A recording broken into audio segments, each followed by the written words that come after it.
Agatha and our families. So as you're aware, we were abducted in Tanzania by Tanzania security forces, and we were tortured. So when I came back to the country, I said that I will not speak until Agatha is found. And Agatha was found, and we're happy that she's back and alive, and she's here. And I said we'll share what happened to us. So when you were, I went to Tanzania on July 18th. May 18th. Yeah, May 18th. I went to Tanzania on May 18th. We were going there as activists to attend to Ndolisu's hearing, which was supposed to happen on Monday the 19th. And I was in the same flight with Mother Karua and other activists. There were 8 of us on that particular flight. And when we landed, 3 of us were separated. That was Mother Karua, Gloria, and Lynn, and they were deported. I was able to get into the country legally, and my passport was signed and stamped with an entry stamp. I went to my hotel, and I checked in, and I relaxed. And then on the 19th, and then on the 19th, like the early morning hours of Monday, some men came to my room and they were knocking, and they were very violent in the knocking. And they were demanding that I go with them, and I said, I can't leave my hotel room at that hour of the night. I said, I need a lawyer. And then at 3:30 a.m., some lawyer showed up and said, oh, these people are police officers, you should go with them. And I said, no, I can't leave my room at night. And I barricaded myself in my room until morning. When morning came, I called, Agatha had come from a different flight, and she was in the same hotel with me, and I called Agatha. I was going to check out the same day on Monday morning, so I called Agatha and I said, come pick my. I told them, nyinyi tutapima uzalendo wenyu, and that meant that we're going to measure the patriotism of those particular lawyers if they did not leave the station. So the lawyers left us, and when the lawyers left us, they did not tell our families that we were being beaten and being harassed and being threatened, because Mafole asked me in front of those lawyers, are you circumcised? I said, I'm circumcised. I said, we're going to circumcise you again. So there's a lot of threats and beatings. I was the one being beaten at that station. They did not attach Agatha. So while we were there, they kicked us out of the room, and I said, I want to go to the bathroom. So someone took me to the bathroom. The young man who took me to the bathroom told me, these guys are going to hurt you, and they're going to hurt you so bad. Give them your phone. I said, I don't have my phone. And my fear was, because we had gone to Tanzania rather, with many other activists. And if I lose my phone, or if they get my phone, they get hold of everyone that I was talking to in the country. So I could not give it my phone or my laptop. So when I went to the bathroom, came back, and we were told to wait outside. Mafole made a phone call to someone, and a few minutes later, some guys came, 6 or 7 of them, very mean-looking people with one lady. It was at, Dar es Salaam is very hot, but they were all wearing half jackets, and they were smelling of alcohol. They looked so evil. So when we went to the central police station, there was a staircase on this side, so we came in through this staircase, but where we were, there was another private staircase, so they took us out with. They took us downstairs to the car,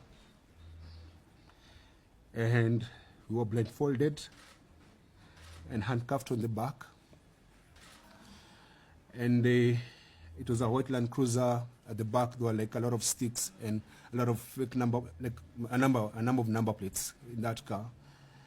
The guy across me had an AK-47. They were all in civilian clothes. So Agatha sat. It was a Land Cruiser. Agatha sat this seat. I was this other side in a face me position. And then they drove off. Then they took us, drove for about 20 minutes. Then they took us to a building.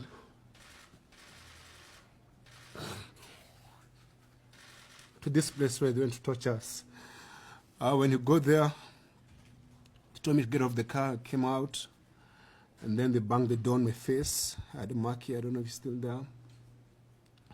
I don't know what they were waiting for. I think they were putting some things ready. They got me out.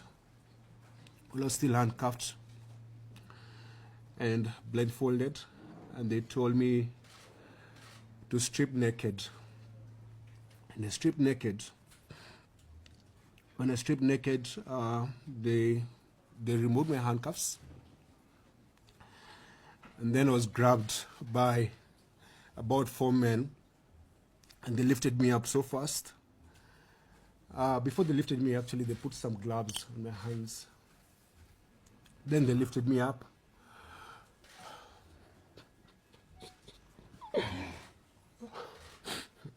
They lifted me up and tied me upside down. There's a photo I saw online about what they did to us. It's in my bag. We can distribute when I'm done talking. So we were put on upside position where my legs were up like this. My body's up. I'm stuck naked.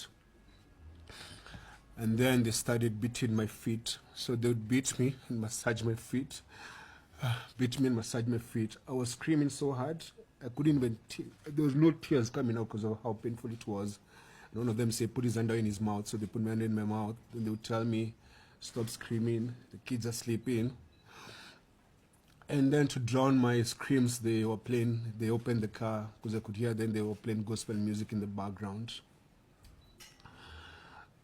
They beat me.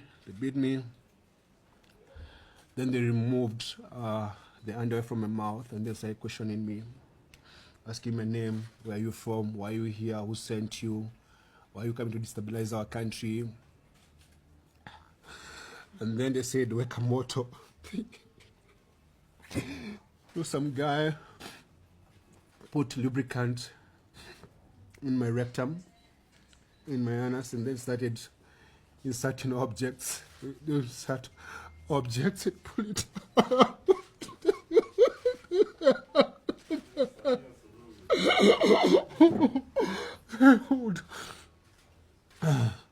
They would okay.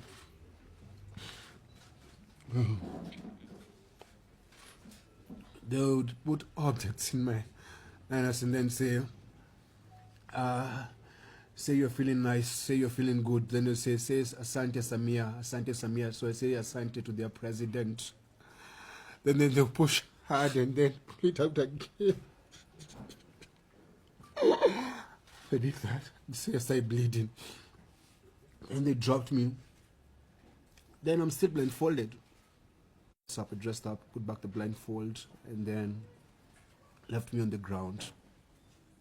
Removed the blindfold, said now you have to walk and make sure you try and step your feet on the ground. Step your feet. Said we're gonna let you go, but don't ever come back in this country. So they taught me how to try and walk. They made me walk for like half an hour. I said that's enough. And then the following morning, on Thursday morning, they woke me up so early, maybe around 4:35 a.m. They put my things in the car, put me in the car, and then drove for like an hour, stopped briefly, and then when they stopped briefly, they spoke outside, then drove again, then stopped again, then told me, you're going to drop whatever you're going to drop. You don't open your eyes, don't turn back, don't look at us until you leave. So they told me, lala chini. They kicked me out, slept there on the floor, on the side of the road. And then when I opened my eyes, there was a boda boda guy waiting for me. I think they'd already done a deal with the boda boda guy. That boda boda guy drove me to the border, which land was the Horo border, the Tanzania-Kenya border. When they released me, they gave me 20,000 Tanzanian shillings and 400 Kenya shillings. They said that's your transport. And so at the border, I got someone who helped me push my bag, and I gave them the money, the 20,000 Tanzanian shillings. And then he helped me cross over. Then I used the money to take a border and call my wife. When we went to Tanzania, we went there as friends of Tundu Lissu and friends of Tanzanians. I'm an East African, I have an East African passport, and I'm allowed to travel freely within the region, because that's the deal we are. Like we're a regional bloc. I did not go to that country legally, and I did not commit a crime. And that's why they did not take me to any court. So I was able to come back to this country. But when I came back, and when I go to the airport here in Nairobi, I asked the Ministry of Foreign Affairs, and which is the same thing that I'm asking today. I said I was going to the hospital, and I wanted my medical report